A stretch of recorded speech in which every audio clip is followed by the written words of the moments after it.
prier et que Dieu nous vienne en aide. Seigneur, comme nous venons de chanter, nous voulons nous approcher de toi. Seigneur, dans l'alliance, tu ouvres un chemin entre toi et nous, pour que nous puissions te rencontrer, t'aimer, te connaître face à face. Et à cause du sang de Jésus, le sang de la nouvelle alliance, ce soir, nous nous approchons de toi pour entendre ta voix. Et je prie, Seigneur, et ensemble, nous prions que ta parole résonne en nous. Amen. Seigneur, je prie pour que ce soit toi qui lises les mots et que nous puissions entendre ta voix qui prononce ta parole. Amen. Parce que tout change lorsque c'est toi-même qui prononce ta parole. Et j'espère, tu sais que c'est ma prière constante, mais c'est ma prière ce soir. Ouvre nos yeux, nos oreilles à ta voix. Fais-le, Père, au nom de Jésus-Christ de Nazareth. Amen. Alors, on a déjà cheminé dans le livre de Ruth, les 3 premiers chapitres, mais je pense que les 3/4 n'étaient pas là. Qui était là pendant les 3 premiers chapitres? Levez la main que je vois. Suzanne, tu étais là?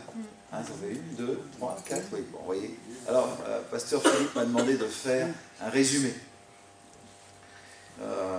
Ceux qui étaient là savent que résumer, c'est un petit peu difficile, mais en tout cas. C'est pas ton point fort. C'est pas mon point fort.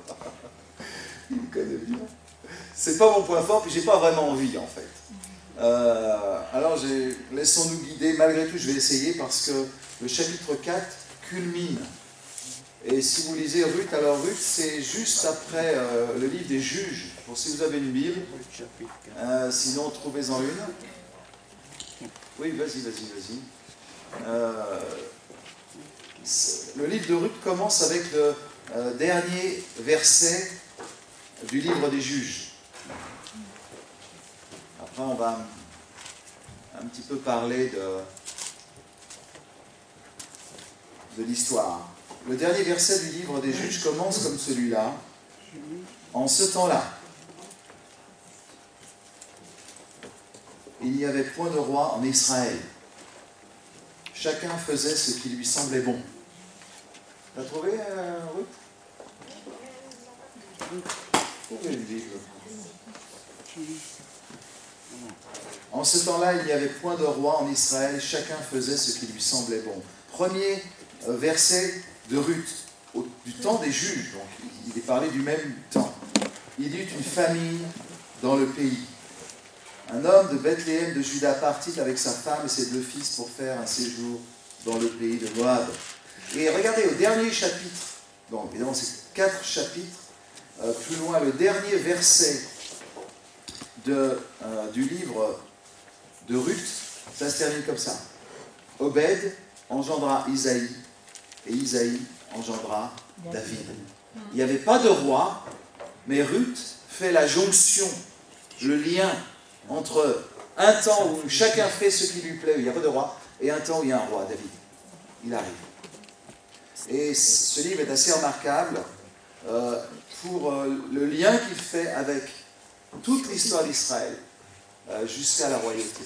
Et bien sûr, par ricochet, si je puis dire, jusqu'au Messie. Parce que David annonce le Messie. Vous savez peut-être, Jésus a dit, c'est le fils de David. Le Messie, c'est le fils de David. Jésus, c'est le fils de David. Ça, c'est fait bon. Ça va? Okay. Alors, on va essayer d'avancer un petit peu pour un résumé. Alors, il y a différentes interprétations. Je vais parler comme si le livre de Ruth avait été écrit pour cette époque-là, pour préparer la venue de David et situer David dans son histoire, simplement. Il y a plusieurs lectures différentes, je vais prendre cette lecture-là ce soir. Donc au premier chapitre, on s'aperçoit qu'un homme, donc c'est le chapitre 1er, verset 2, cet homme qui part avec ses 2 fils et sa femme s'appelle Elimelech. Elimelech, ça veut dire mon Dieu est roi, ou l'Éternel est Seigneur, l'Éternel est roi, la royauté de l'Éternel. Et on avait souligné que Moab, pour situer un petit peu, Moab, c'est le pays de l'ennemi. C'est le pays qui avait demandé à Balaam de venir maudire Israël. C'est un pays qui était tout le temps en guerre avec Israël, et c'était un pays qui était dans son histoire, non seulement étranger, mais ennemi contre le peuple de Dieu. Et cet homme habite Bethléem, la maison du pain.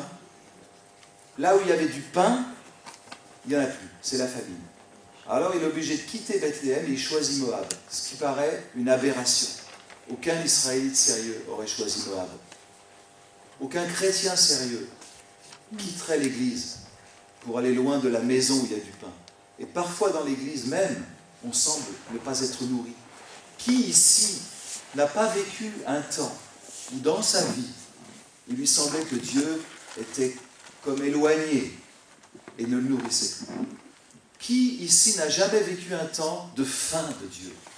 On était là à prier et Dieu ne semblait pas répondre. On est là à lire la Bible, à aller à l'église, à s'accrocher et Dieu semble ne plus nous nourrir comme auparavant. Et bien, cet homme dont le nom est « Dieu est mon roi », c'est vraiment l'image du chrétien dont Dieu est son roi. On chante Jésus-Christ est Seigneur, vous savez ça? Bon, on peut même chanter Jésus est Seigneur et quitter la maison du pain et partir à Moab. Et c'est exactement ce que fait cet homme. C'est une aberration. Il part avec sa femme et ses 2 fils. Et évidemment, quand tu quittes le peuple de Dieu, quand tu quittes l'endroit où tu es nourri par Dieu, parce que tu es moins nourri pour une fois, tu en veux toujours plus. Quand tu quittes, quand tu t'éloignes, il arrive ce qu'il arrive, ses 2 fils meurent, et Elimelech meurt. Parce que quand tu t'éloignes de Dieu, le Dieu qui est roi meurt. Tôt ou tard, ton Dieu n'est plus le roi. Et ça, c'est une règle. Alors, Noémie, qui veut dire beauté, grâce, etc., elle est très malheureuse. Le texte dit, elle survit. Il lui reste ses 2 belles filles. Une qui s'appelle Orpa. Orpa, ça veut dire, c'est un mot un peu bizarre, ça veut dire nuque, crinière. On va voir pourquoi. Et Ruth, ça a plusieurs sens, mais ça veut dire celle qui va rassasier. Ça veut dire l'ami, la bonté, mais aussi celle qui va rassasier. C'est un verbe hébreu qui veut dire rassasier. Alors, je résume. Naomi s'en va, elle entend dire qu'au pays dans le pays d'Israël, à Bethléem, Dieu a redonné du pain. Parce que tôt ou tard, Dieu redonne du pain. Et vous savez, nous, on papillonne. On est dans l'église, on est béni. Il y a un bon serviteur de Dieu qui vient de temps en temps, ça nous fait du bien. Alors on reste là, puis un jour, qui n'est pas fait comme un autre. On n'est plus nourri. Peut-être quelqu'un nous a fait une remarque, on est un peu blessé. Oui, des choses comme ça se passent. Alors on se dit, on va aller à l'église d'à côté. Puis un jour, on entend dire, tiens, ils ont redonné du pain. Il y a à nouveau du bon pain à Clamart. Alors je vais revenir là. C'est un peu ça, vous voyez. Malheureusement, elle n'était pas partie dans l'église d'à côté. Elle était partie chez les ennemis de Dieu.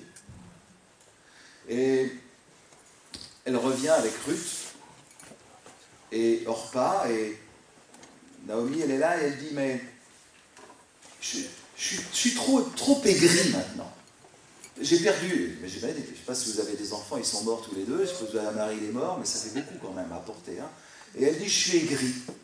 Dieu, il est contre moi. Ne venez pas avec moi.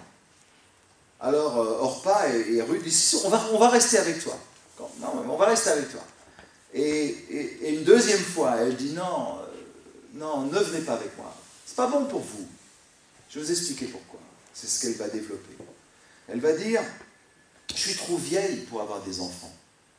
Parce que la culture de l'époque et la Bible aujourd'hui disait, bon, si il n'a pas eu d'enfant, si ton fils est marié avec une femme et que ton fils meurt, enfin le mari meurt sans laisser d'enfant, le frère doit avoir des relations sexuelles avec sa belle-fille, sa belle-sœur, pour donner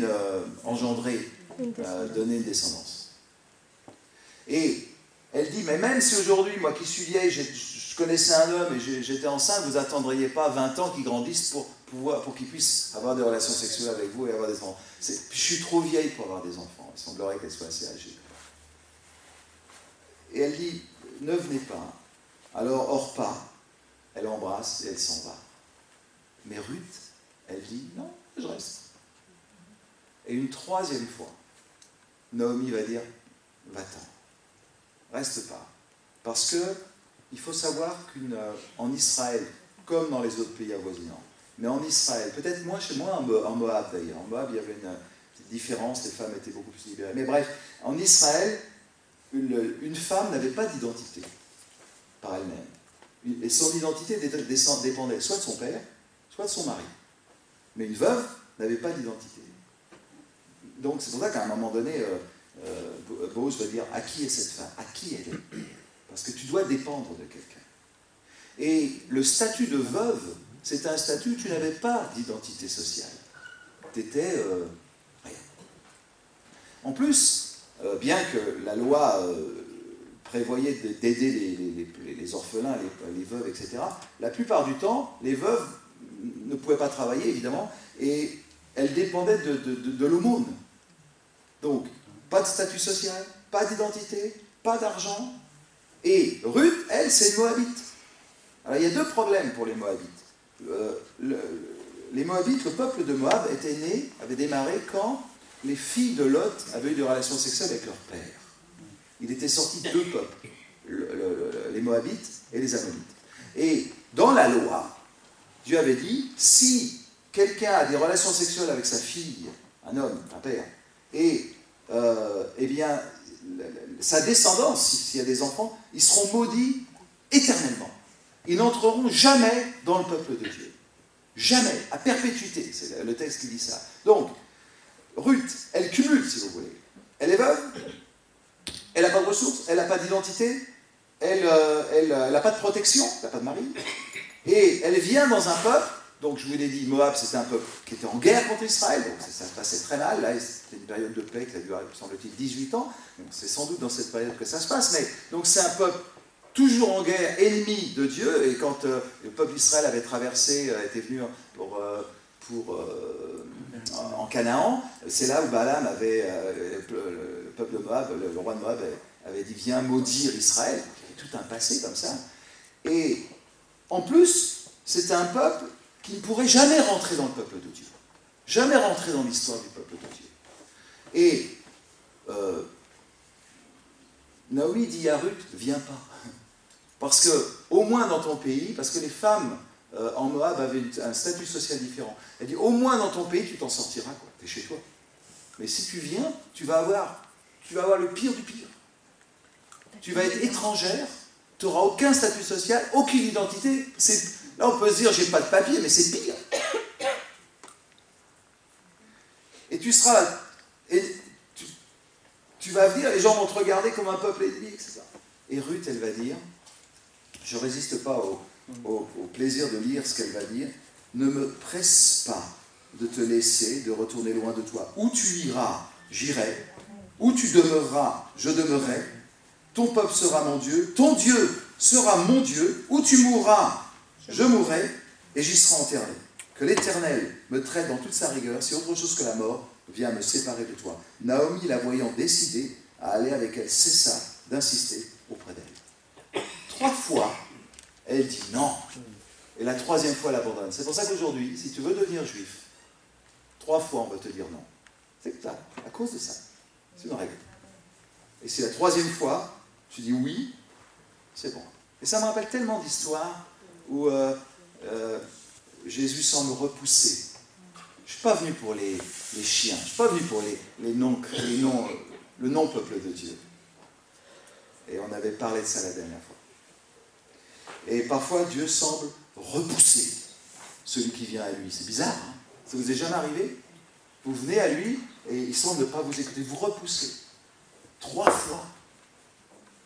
Et à la fin, il cède.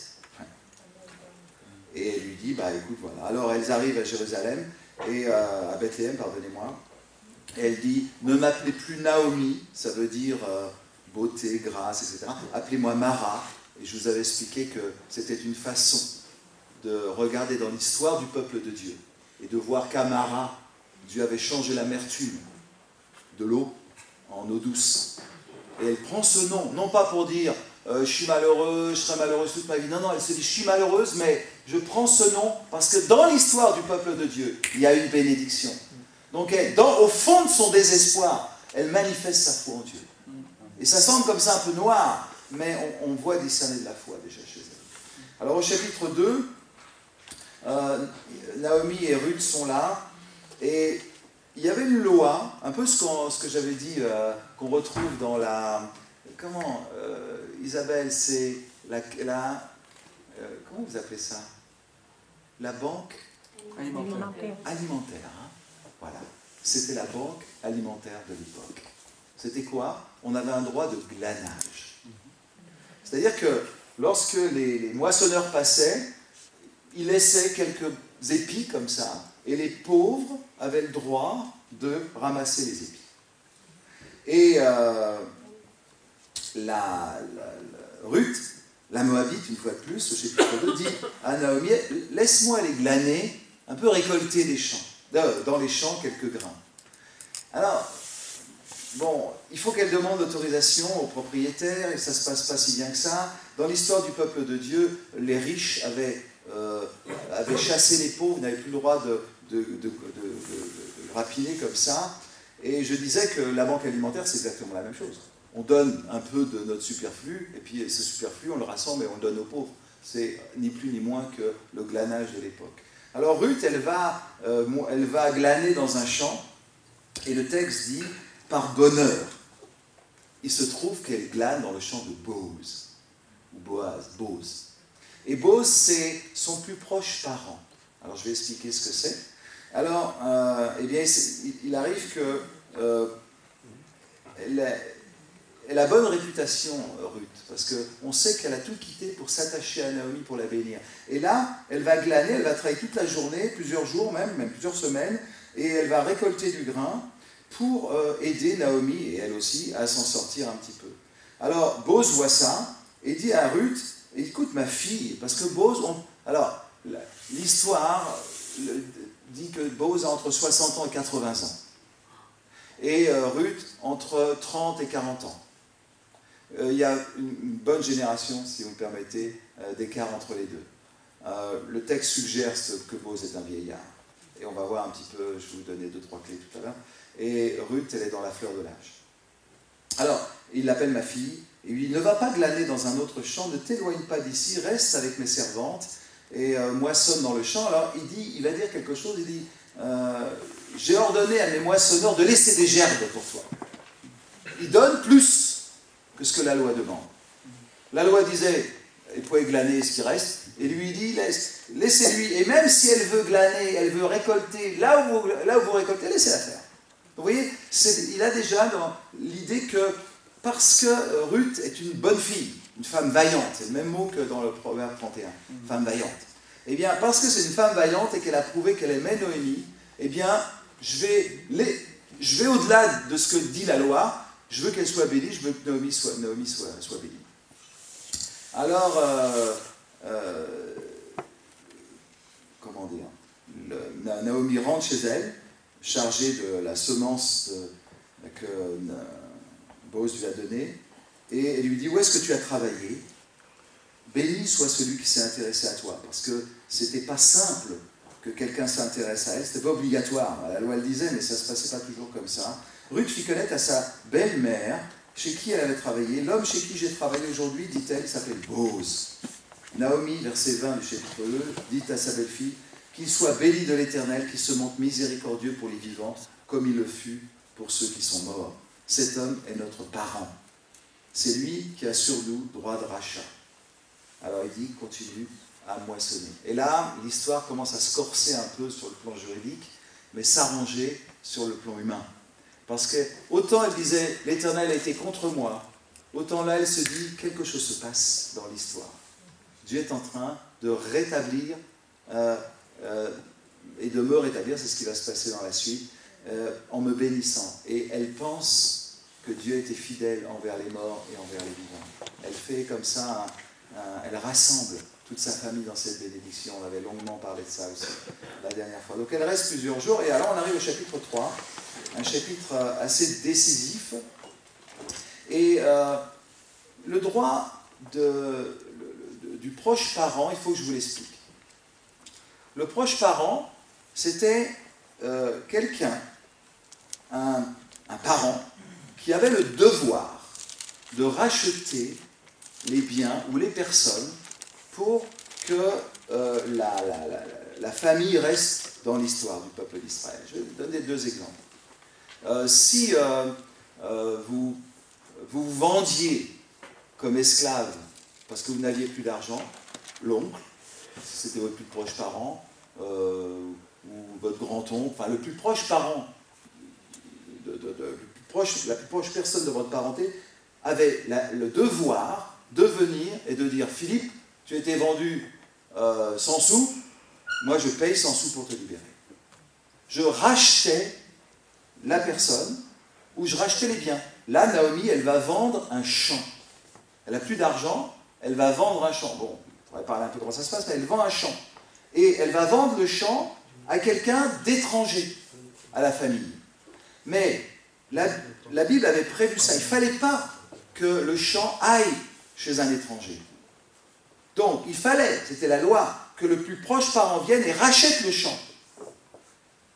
Et il fallait qu'il rachète le champ pour le redonner à Naomi. Et alors elle dit, c'est notre plus proche, c'est un proche parent, ça veut dire qu'il a le devoir de nous secourir. Alors, Naomi va dire quelque chose, je développerai ce que je viens de dire, elle va dire quelque chose à Ruth, elle va lui dire, va l'observer, va observer Bose. Quand il aura glané, il aura moissonné, il aura fait la fête, il aura mangé, il aura bien bu, il sera content. Et c'est ce que dit le texte. Il va se coucher. Et toi, tu vas aller te coucher à ses pieds. Plusieurs interprétations, mais c'est plutôt sur son ventre. Et elle lui dit, lave-toi, oins-toi, remets tes habits, descends à l'air, tu ne te feras pas connaître à lui jusqu'à ce qu'il ait achevé de manger et de boire, et quand il ira se coucher, observe le lieu où il se couche, va, découvre ses pieds, et couche-toi. Et lui te dira ce que tu as à faire. Et elle dit, je ferai tout ce que tu as dit. Alors, on avait longuement aussi parlé de ça, mais elle va aller au bout du don d'elle-même, Ruth. Parce qu'elle va faire quelque chose que... Excusez-moi, elle va aller dans un endroit, l'ère de Battage, c'était un endroit, si on regarde l'histoire, de liberté sexuelle. C'est-à-dire, c'est là où les gens couchaient ensemble. Et elle va aller se coucher sur les jambes, près de Bose. Et elle doit être parfumée, ointe, avec des beaux vêtements, etc. C'est une partie de Kitoudou qui se joue là. Et Bose va être l'homme de la situation. Bose se réveille en pleine nuit et voit cette femme. Alors il lui dit qui es-tu, etc. Et il lui dit, je suis Ruth, ta servante, étends ton aile sur moi, tu as droit de rachat. Alors, là on va rentrer peut-être dans l'histoire du chapitre 4 et prendre un petit peu de temps maintenant. Parce que je fais très vite, je fais que résumer. Tu as le droit de rachat. Ça veut dire que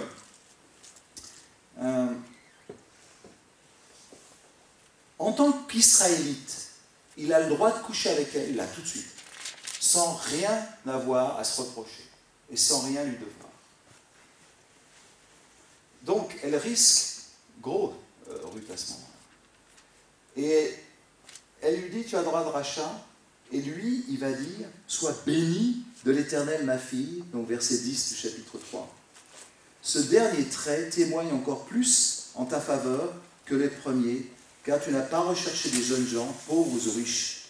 Maintenant, ma fille, ne crains pas, je ferai pour toi tout ce que tu diras, car toute la porte de mon peuple sait que tu es une femme vertueuse. Tout à l'heure, elle a dit à sa belle-mère, je ferai tout ce que tu dis. Et là, maintenant, c'est Boaz qui dit, je vais faire tout ce que toi, tu me demandes. Et le texte même hébreu dit, je ferai même au-delà de ce que la loi demande que je fasse pour toi. Il y a une sorte de superlatif là comme ça. Et écoutez bien. On rentre dans l'histoire. Il dit, parce que tu as aimé, tellement aimé ta belle-mère. Je ne sais pas si vous avez une belle fille, mais les belles filles et les belles-mères, c'est parfois pas terrible. Mais elle a tout abandonné pour bénir sa belle-mère et la suivre parce qu'elle aimait sa belle-mère. Et on avait dit que dans le texte, Naomi, elle représente Israël. Et Ruth représente les païens. Les païens qui abandonnent tout pour bénir Israël. Ça, c'est notre histoire, nous, en tant qu'Église. Et Boaz dit, je sais combien tu m'aimes, combien tu aimes mon peuple. Parce qu'elle avait dit, tout le monde le savait, ton peuple sera mon peuple, là au jour où tu mourras. Vous savez, on a lu ça tout à l'heure. Il savait ça. Il savait que pendant des semaines, peut-être, oui, des semaines, elle avait glané sous la chaleur, elle avait ramassé du grain pour sa belle-mère, pour qu'il puisse vivre. Et que quand il lui donnait à manger, elle en gardait un bout, vous savez. Elle mangeait un peu, puis elle gardait le reste pour sa belle-mère. Elle ne voulait pas tout manger. Elle aimait le peuple d'Israël. Elle aimait Naomi. Et elle vient, et écoutez bien, elle dit, tu as droit de rachat. Alors c'est un peu compliqué, c'est pour ça qu'il faut prendre le temps de bien écouter. Tu as droit de rachat. Et tant ton aile, fais de toi ma femme. Fais de toi ta femme. Fais de moi ta femme. Tu as droit de rachat. Alors là, ça devient un peu compliqué pour nous, mais je vais expliquer tout ça. Il lui dit, à cause de l'amour que tu as pour Naomi, je te respecte. Et je ferai ce que tu me demandes. Alors, il lui dit, mais il y a quelqu'un qui est plus proche que moi, donc peut-être c'était Naomi d'une vague connaissance, on ne sait pas trop qui c'est, Boaz, dans l'histoire de la famille, c'est quelqu'un. Et il lui dit, il y a quelqu'un qui est plus proche que moi. Alors il lui dit, passe la nuit ici, et au matin tu t'en vas, alors elle reste couchée, et le matin elle se lève, il lui donne, au verset 15, il lui donne ton manteau, tiens-le, elle lui mesura 6 mesures d'orge, on ne sait pas trop combien ça mesurait à l'époque, l'orge, il les chargea sur elle, peut-être 30, 40 kilos, et il rentre dans la ville. Ruth revint auprès de Naomi, et il dit, est-ce toi ma fille? Bon, c'est une façon de dire, est-ce que tu es la même que quand tu es revenue? Quand tu es parti. Vous avez compris? Quand tu es parti, merci. Est-ce que c'est bien toi, Ruth?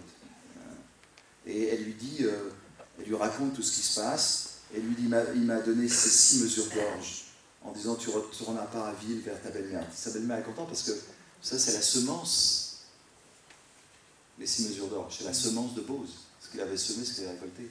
Et ce que Naomi voulait, c'était la semence de Boaz. Et là, il y a toute une attente qu'on discerne comme ça facilement. Et dit, sois tranquille, ma fille, jusqu'à ce que tu saches comment finira la chose, car cet homme ne se donnera point de repos, qu'il n'ait terminé cette affaire aujourd'hui. Ah voilà, là on arrive donc au chapitre 4.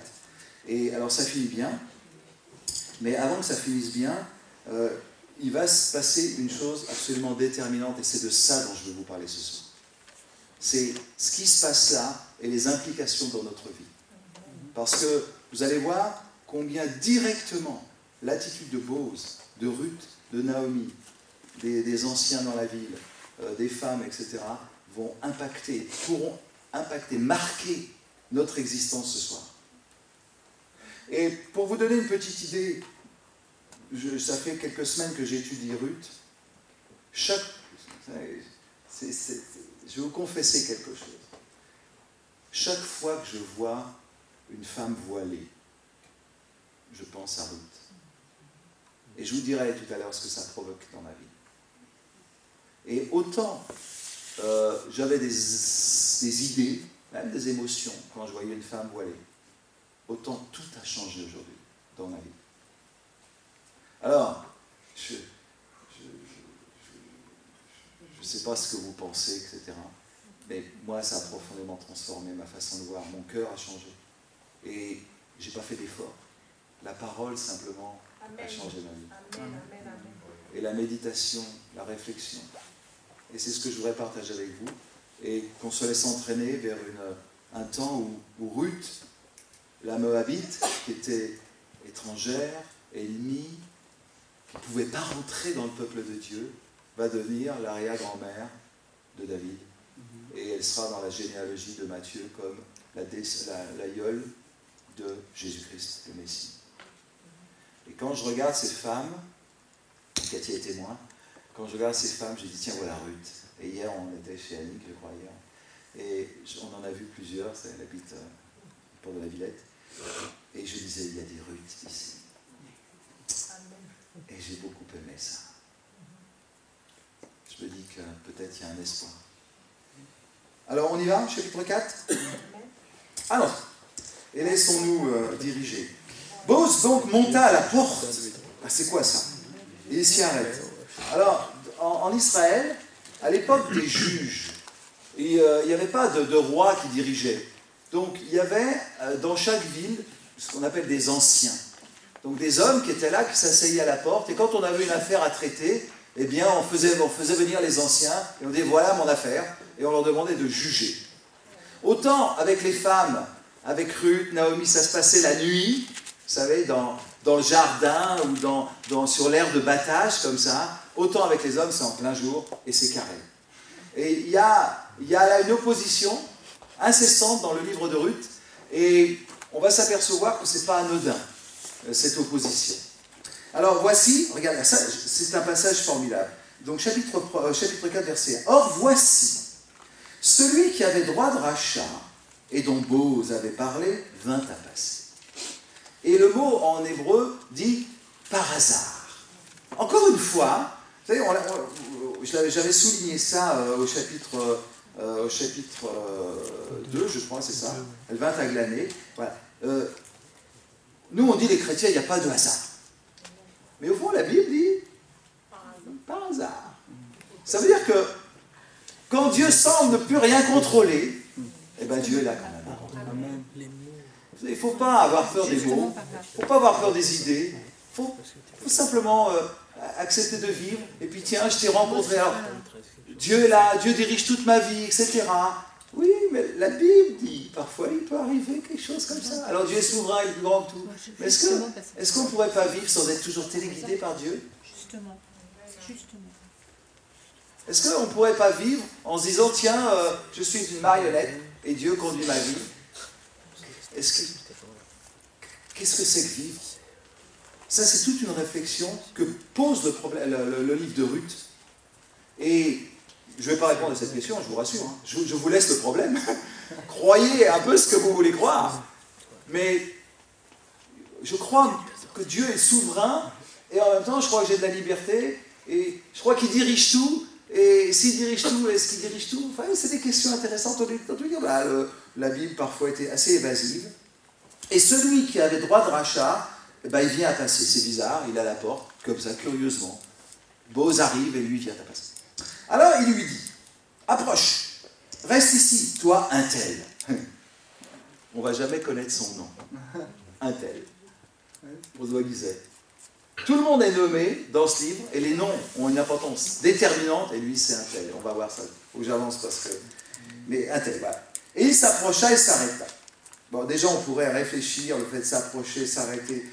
Vous réfléchirez vous-même. Mais Boz prit alors 10 hommes. Pourquoi 10 ? Parce qu'il en fallait 10 pour que ce soit vraiment régulier, juste. Pour que la justice soit rendue, il fallait 10 hommes. C'est comme ça, c'est un chiffre quasi nécessaire. Parmi les anciens de la ville, et il dit, asseyez-vous ici. Et ils s'assirent. Je voudrais que vous me disiez pourquoi la Bible insiste. Il y a des choses comme ça.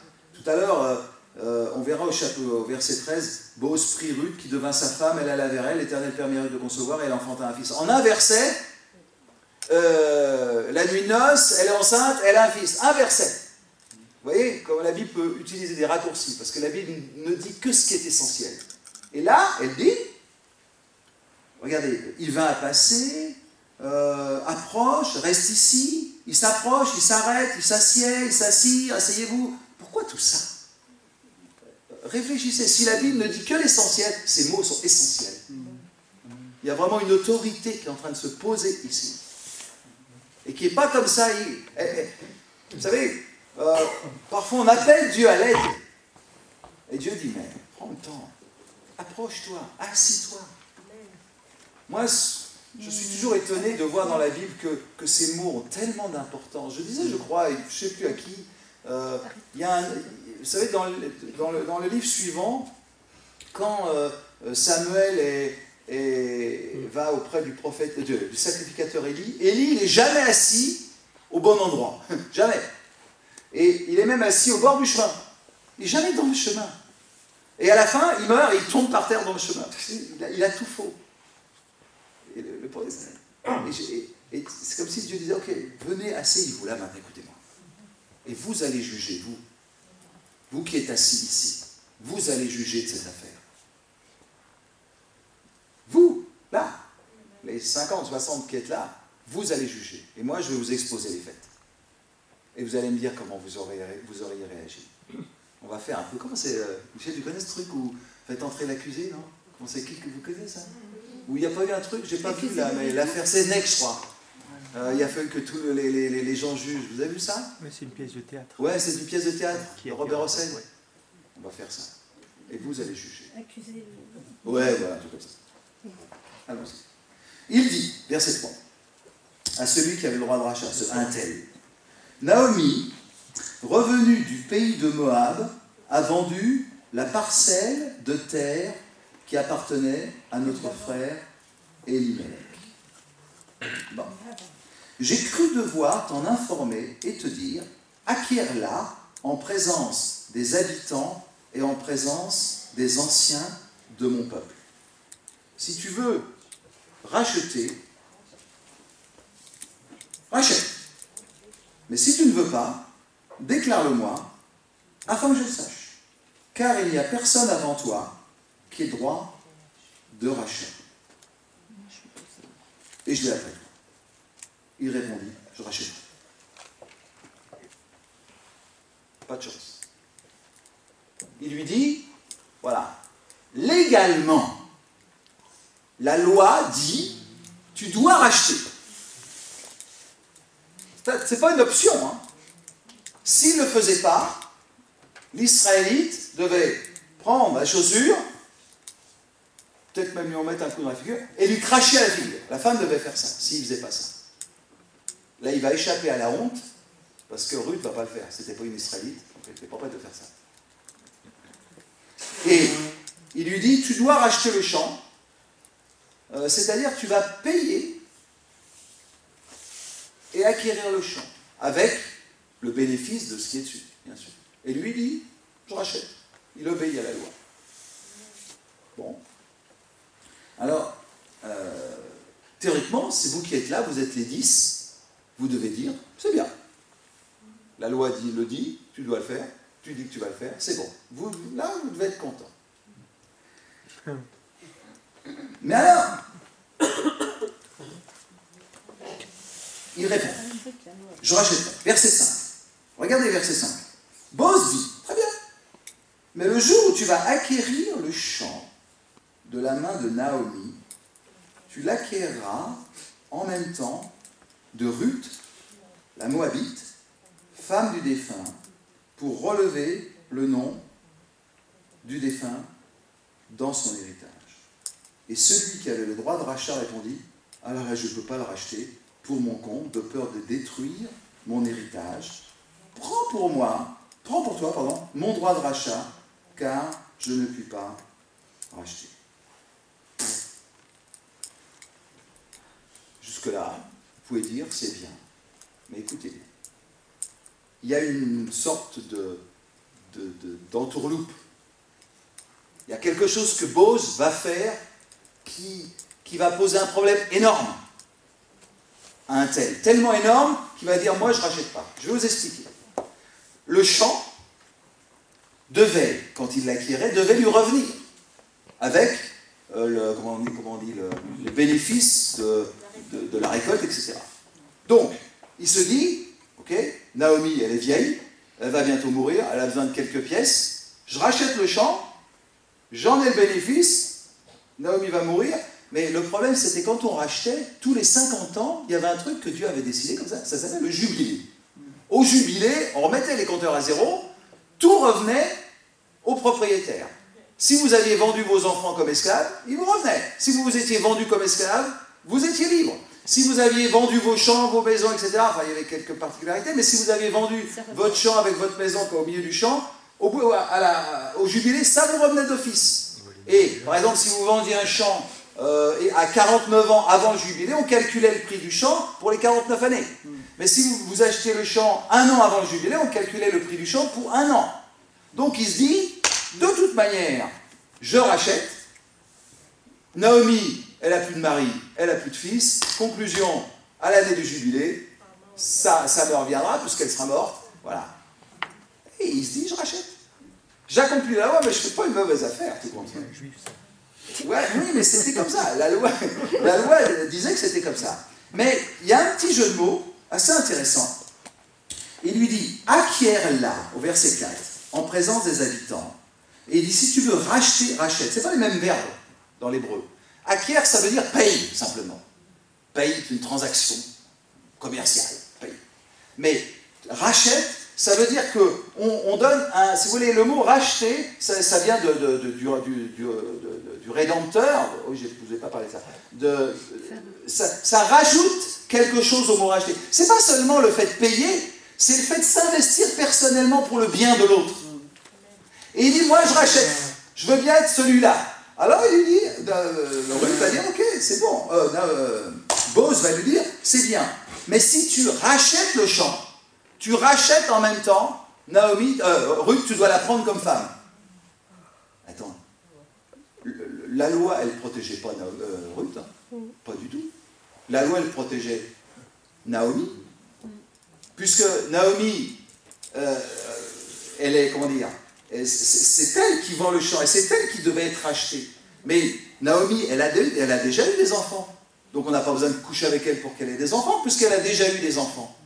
Donc la loi, ce qu'on appelle la loi du Lévira, le plus proche parent devait aller avoir des relations sexuelles, coucher avec sa belle fille, pour lui engendrer une descendance. C'était pas la peine, elle avait déjà eu des enfants.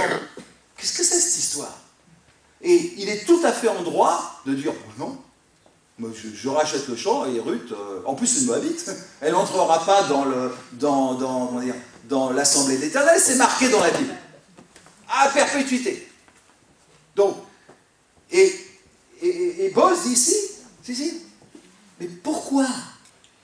Eh bien, Boz va poser un problème énorme. Il va lui dire, tu rachètes, mais pour qui? Tu obéis à la loi, mais pourquoi Dieu il avait dit qu'il fallait s'occuper des pauvres qui étaient obligés de vendre? Pourquoi Dieu avait dit ça? Pourquoi la loi disait qu'il fallait racheter, qu'il fallait prendre? Pourquoi? C'était bien pour les pauvres.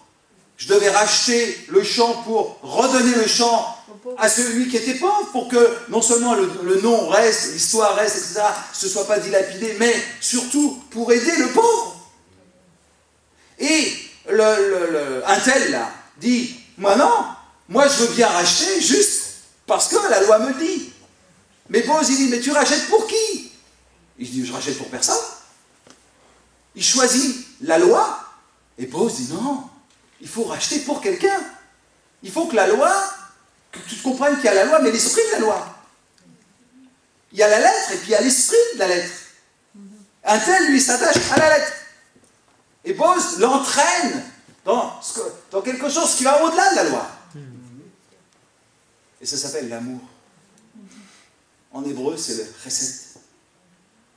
L'amour.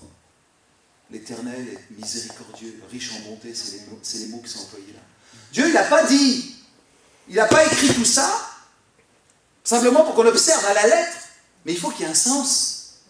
Et il lui dit, tu vas racheter, tu vas être obligé de prendre Ruth, la Moabite, en plus, comme épouse, parce que c'est la femme de Mahlon, qui est mort, et tu dois coucher avec elle pour qu'elle ait un fils, pour que le champ puisse lui revenir.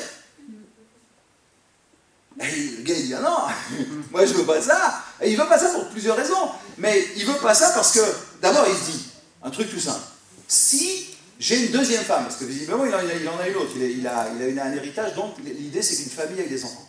Bon, j'aurai une deuxième femme, bon, ok. Mais si j'ai un fils, mes biens, les biens que j'ai actuellement, à ma mort, ils vont lui revenir aussi à elle, à Ruth. Et si j'ai un fils avec elle, et je devrais en avoir, ils reviendront aussi à ce fils. Ah non, non, non, c'est mon héritage, c'est pour mes enfants et pour ma femme. C'est pas pour l'étrangère. Ce que j'ai, je ne peux pas le donner à l'étrangère. Et au fond, il est comme Orpa. Vous savez, Orpa, elle a vu de loin la bénédiction. Elle a dit, non, je m'en vais. Regarde ma nuque, je m'en vais. Ça, c'est mon Orpa, c'est dans la nuque. Elle tourne le dos. Et lui, c'est la même chose. Il voit la bénédiction. Et quelle bénédiction, c'est David. Il voit la descendance et il dit non. Il perd tout pour gagner sa vie. Ah oui, il gagne sa vie. Ah, ça c'est clair. Il ne va pas entamer son héritage. Vous savez, c'est l'histoire des talents. Il enterre son talent. Ah, pas de problème. Mais il ne gagne rien. Qui voudrait être le père d'un tel?